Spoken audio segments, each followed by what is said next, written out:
রাজ্যের জনপ্রতিনিধিদের কাজের স্বচ্ছতা এবং সাধারণ মানুষের প্রতি তাদের দায়বদ্ধতা আরও সুনিশ্চিত করতে আগরতলার প্রজ্ঞা ভবনে আয়োজিত হলো এক গুরুত্বপূর্ণ সেমিনার কাম ওয়ার্কশপ। অনুষ্ঠানে মুখ্যমন্ত্রী ডক্টর মানিক সাহা ছাড়া উপস্থিত ছিলেন রাজ্যপাল ইন্দ্রসেনা রেড্ডি নাল্লু এবং রাজ্যসভার ডেপুটি চেয়ারম্যান হরিবংশ নারায়ণ সিং। জনপ্রতিনিধিদের জবাবদিহি এবং দায়বদ্ধতা নিয়ে শুক্রবার আগরতলার প্রজ্ঞা ভবনে এক বিশেষ কর্মশালার আয়োজন করা হয়। অনুষ্ঠানের মূল বিষয় ছিল সমাজের সকল স্তরের মানুষের প্রতি জনপ্রতিনিধিদের উত্তরদায়িত্ব। অনুষ্ঠানে বক্তব্য রাখতে গিয়ে মুখ্যমন্ত্রী ডক্টর মানিক সাহা বলেন, জনগণের রায়ে নির্বাচিত প্রতিনিধিদের প্রধান লক্ষ্য হওয়া উচিত জনকল্যাণ। প্রশাসনের প্রতিটি স্তরে স্বচ্ছতা বজায় রাখার আহ্বান জানান তিনি। বিশেষ অতিথি হিসেবে উপস্থিত রাজ্যসভার ডেপুটি চেয়ারম্যান হরিবংশ নারায়ণ সিং সংসদীয় গণতন্ত্রে জনপ্রতিনিধিদের ভূমিকার উপর আলোকপাত করেন। এদিনের এই উচ্চ পর্যায়ের কর্মশালায় অন্যদের মধ্যে উপস্থিত ছিলেন রাজ্যপাল ইন্দ্রসেনা রেড্ডি নাল্লু, রাজ্যসভার ডেপুটি চেয়ারম্যান হরিবংশ নারায়ণ সিং, কৃষি ও বিদ্যুৎ দপ্তরের মন্ত্রী রতনলাল নাথ, বিধানসভার মুখ্য সচেতক কল্যাণী রায়।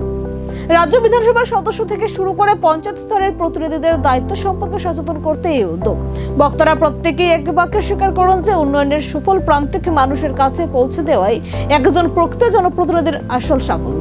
বিষয় এগুলো নতুন নতুন জিনিস কিন্তু আমরা শিখছি এই ধরনের নিজের ব্যক্তির থেকে, এবং সেটাকে যদি আমরা সবাই মিলে আমরা যদি সেটাকে অ্যাকসেপ্ট করি এবং কার্যক্ষেত্র যদি আমরা সেটা ব্যবহার করি, তাহলে আমাদের যে জনপ্রতিনিধি হিসেবে তার সার্থকতা আসবে। মাননীয় প্রধানমন্ত্রীজি বলছেন সবকা সাথ সবকা বিকাশ, বিশ্বাস আর তার প্রয়াস।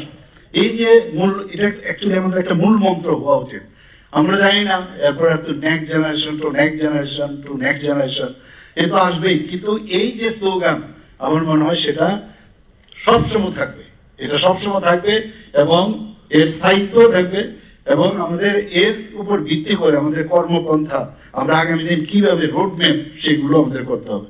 2047-এ আমাদের যে মাননীয় প্রধানমন্ত্রী যে গাইডলাইন দিয়েছেন যে আমাদের দেশকে ডেভেলপ কান্ট্রি, ইডি, আইএনজি না, ডেভেলপিং না, আইএনজি না, ডেভেলপ কান্ট্রি আমাদের বানাতে হবে।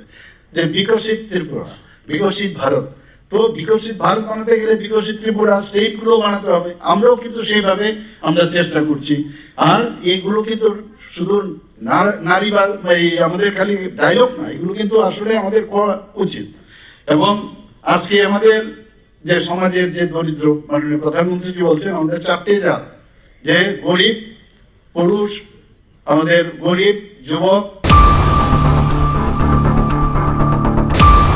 हामबाय जों लास्ट फरेन हाफ इयाराव जों जोंनि पिटिआइडिसि जोंनि लिमिटेड फान्डनि बिथिङाव फानो जों लकरावनि बागै जे सामो गाहाम तांनानै नै जातियाव माने बिथिङाव लकराव नगनाय जा माहाय जों सामो ताङै मामोननो निरावनो सायखोनारावनो जोंनि इन्डास्ट्रिज डिपार्टमेन्ट जोंनि जुबग्रनि इनकाम जेनेरेट खालामनायनि बागै जों बर'नो 600 अटो जों बर'नो डिस्ट्रिबिउशन खायखा जे प्रासा बेकार दंनाय जुदि अटो